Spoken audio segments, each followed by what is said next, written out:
This is the Future of the Future show. I am your host, Mateo Berbejicio.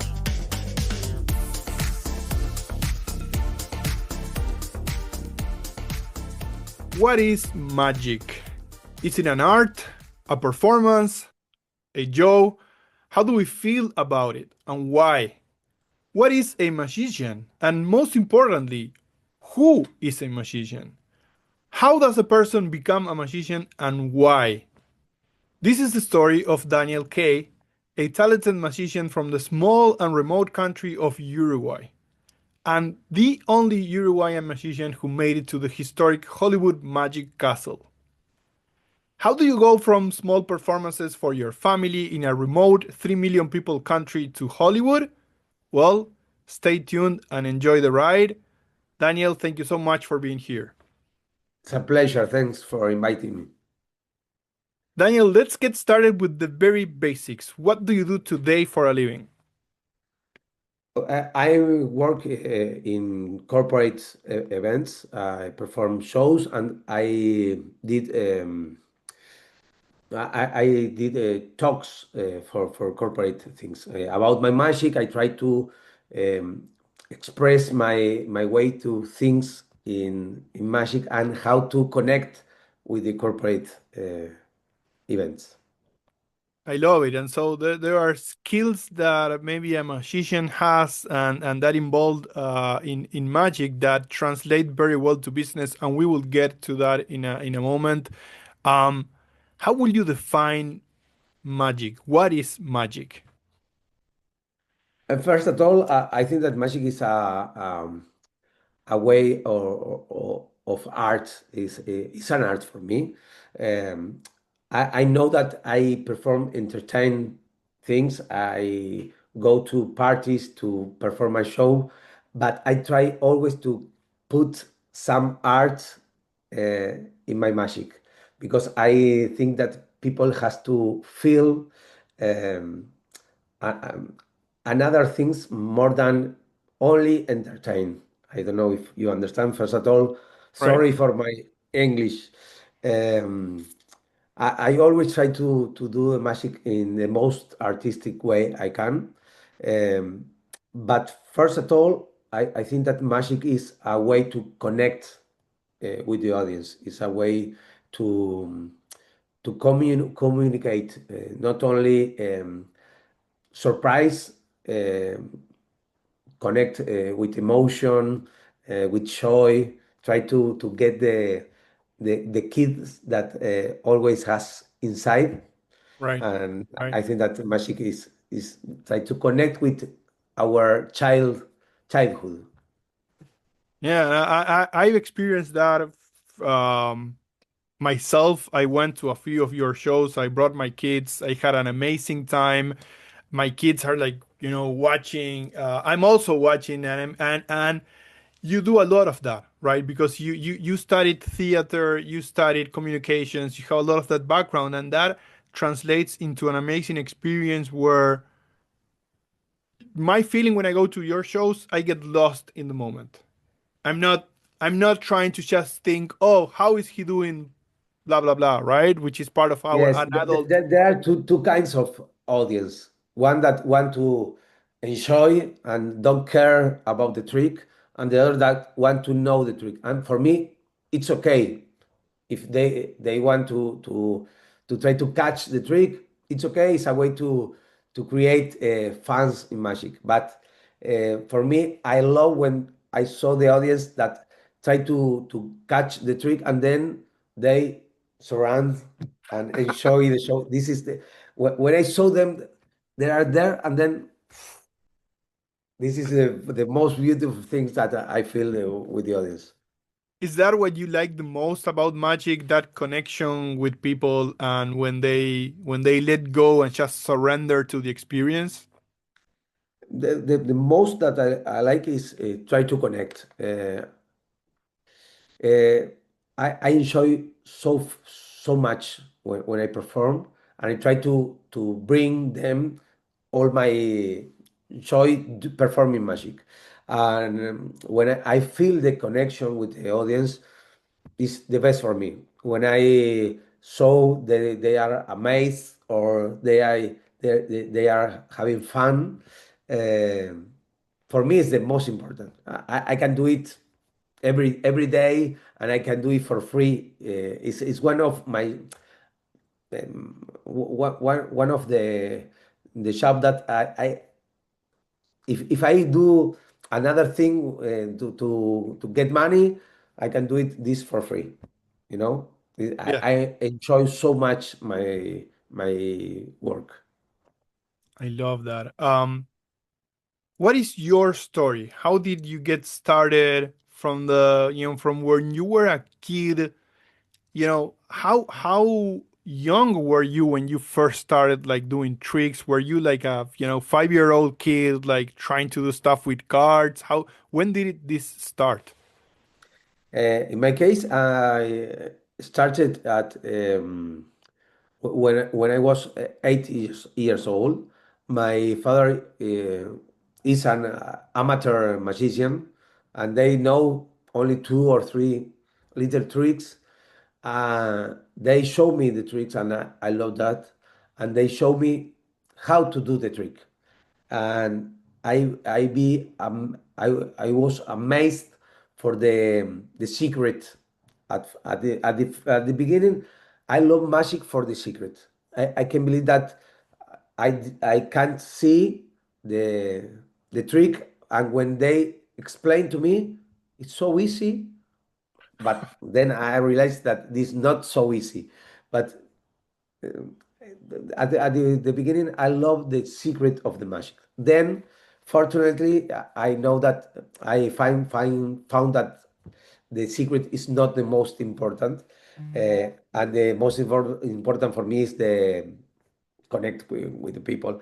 But I start at 8 years old, start to perform magic with my friends and my family. And when I was like 12 years old, and I start to get hired to Right. some parties, and I start only for play. And when I realized I was a professional magician, it was very interesting because I never think that I will be a magician when I was an adult. I only play and perform magic, and in a moment, I became to a professional magician.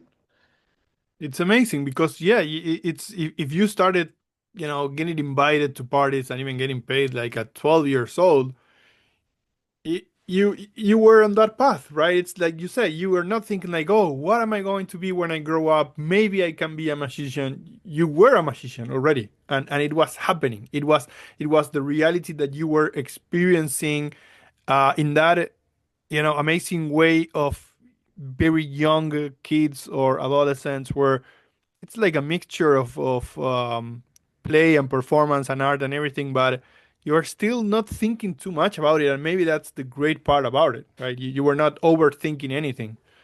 Yes, I was very f f happy because my parents always support me in this work.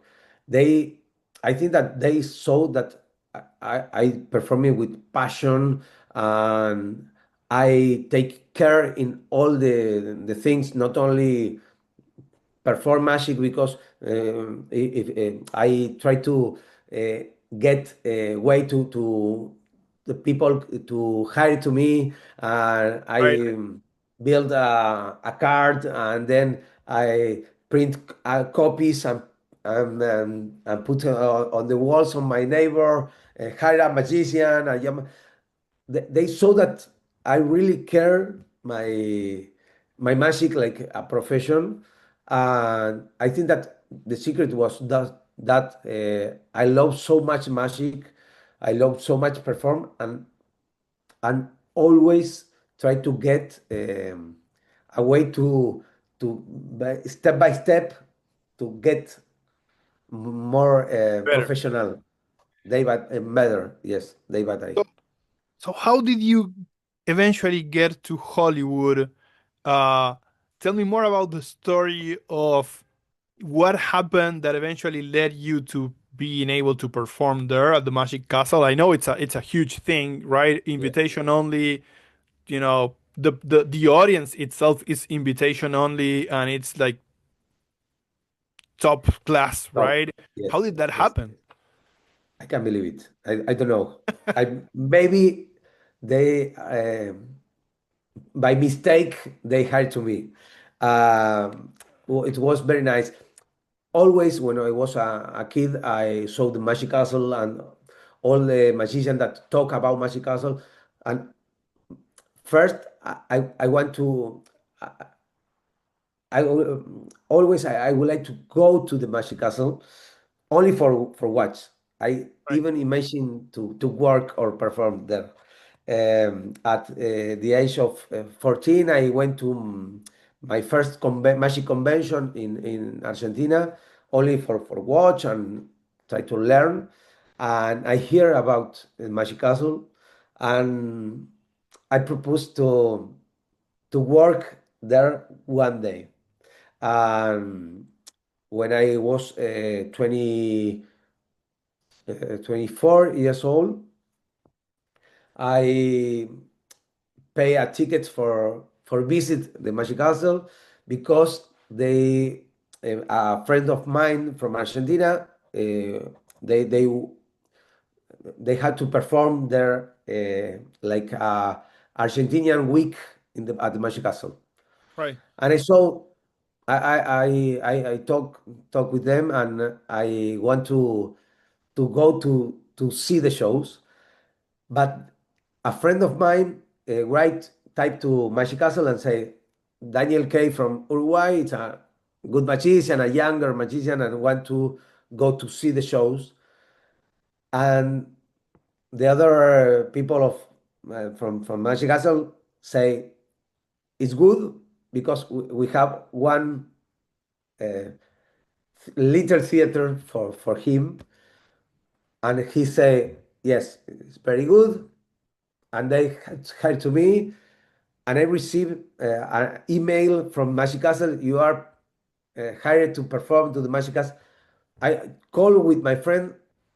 Maybe there are a mistake. Maybe they want to invite me to. No, no, no. You are hired to perform. There was the first one, and now I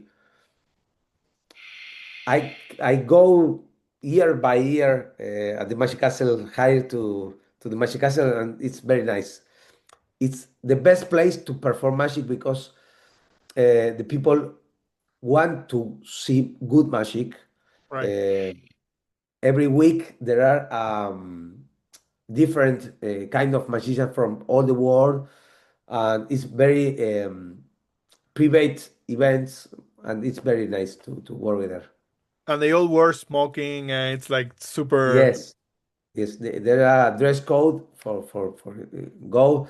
The man has to carry tie, and the Yeah, yeah, woman yeah. long dress, and it's very nice. The atmospheres that you perceive is very nice. It's like to go back in time, like 50 or 60 years ago. The place is magic. It's amazing. It's amazing, and to put it into perspective, I don't know. It's like you're a musician and you are performing. I don't know, like at Wembley or whatever, or it's Something like like that. it's like the big leagues. It's like you It- drive cars and you drive in Formula One. It's like getting there. It's like it's the Formula One of musicians, basically.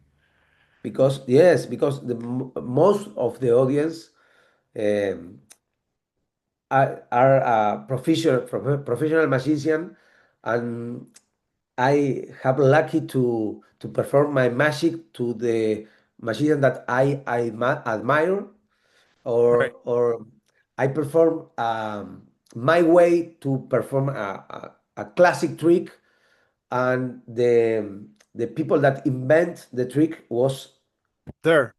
on the audience, and they came to me and talk and say, I like the way that you did this, and it's an honor to perform there.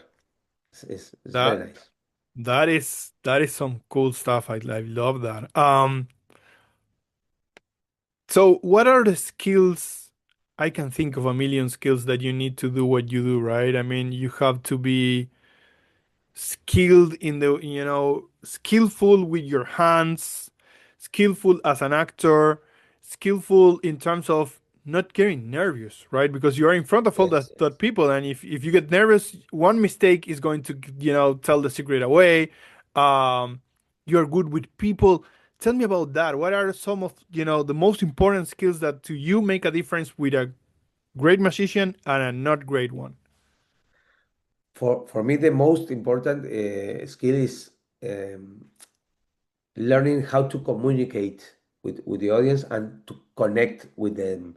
The secret that I told you is important for me. I have to perform practice with cards, with my hands, but most important skill is try to share your passion with how to communicate my passion of magic. Um, I always try to connect them, and I always try to work hard in um, learn skills to connect with them. Right. The manual things is the finger thing is important. Your head has to be clear and always thinking one step ahead for the audience, because you don't know if something is wrong. You have to try to find the solution in front of the audience. Always, you don't have to be afraid with the audience, and try to calm your nervous. But I think that you can do it when you perform a lot. Right. If you perform every day, you will feel more comfortable to work. I always feel nervous when I do a show, because I don't know how will be the audience. They like my magic or not, and I think that the nervous is very nice to feel, Okay. because um, think that you care about what you're doing. But most important skill is try to get the way to communicate and connect with the audience, because people can watch a trick, but not many people can be amazed or feel some emotion, and the connects people is best way to feel that. Sorry for my English, please. No, no, no, dude. It's perfectly fine. As you were speaking, I was thinking there's something that comes off very natural from you. Like I can see, people can see that you love what you do, and you are smiling, and you know, I can see the 12-year-old kid in you with that excitement. Like you're an adult, a grown up, but your smile, it's the smile of a 12-year-old that is excited to show what you're showing, right? How much of that it's simply something that comes with you? How much of that it's also being able to concentrate and bring that into the stage, right? I guess what I'm trying to ask is how much of that is something that you bring with you just because of the way you are, and how much is something that you have to channel and to work on so that people feel that way and feel that connection? I think in all profession, most in the art, you have to love what you do. And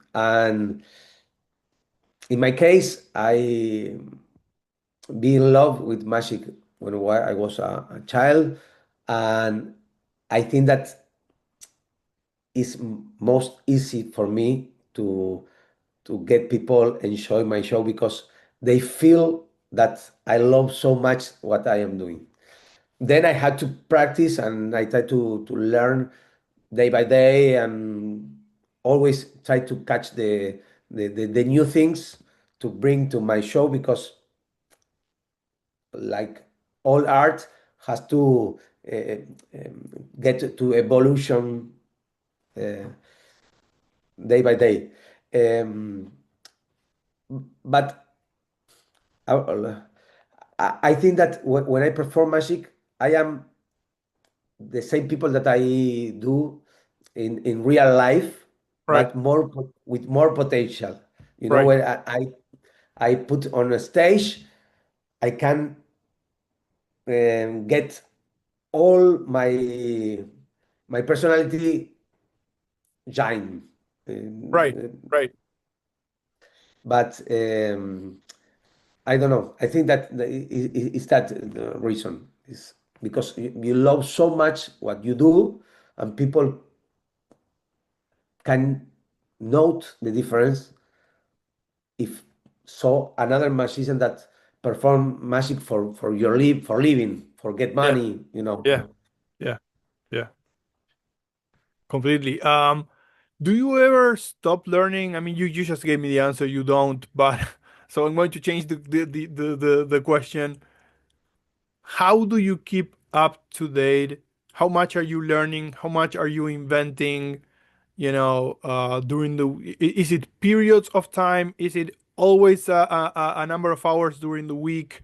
How much time are you spending on like learning new tricks or devising new tricks, or like you said, interpreting tricks in your unique way? Because there's a lot of that, right? It feels like the same as There a are two ways. musician. One Yeah, you carry interpreting like a song, yeah, you put your way to show the magic, but you can create magic from zero.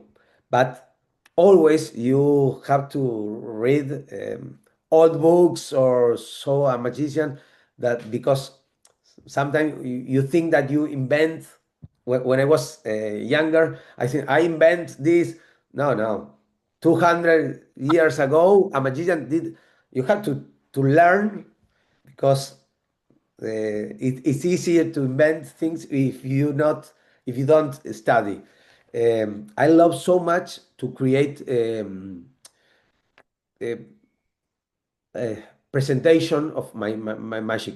Um, if I saw a magician or I read a trick that I love like so much, and I can do it because there are ethical things you have to mm, buy the rights or you have to ask permission. I always try to do the magic in my way.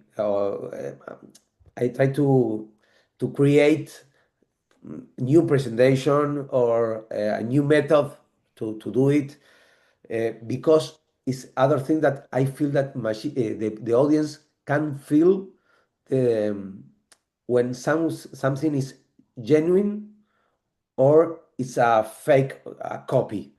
right, If I perform the same trick with the same words, the people can note the difference.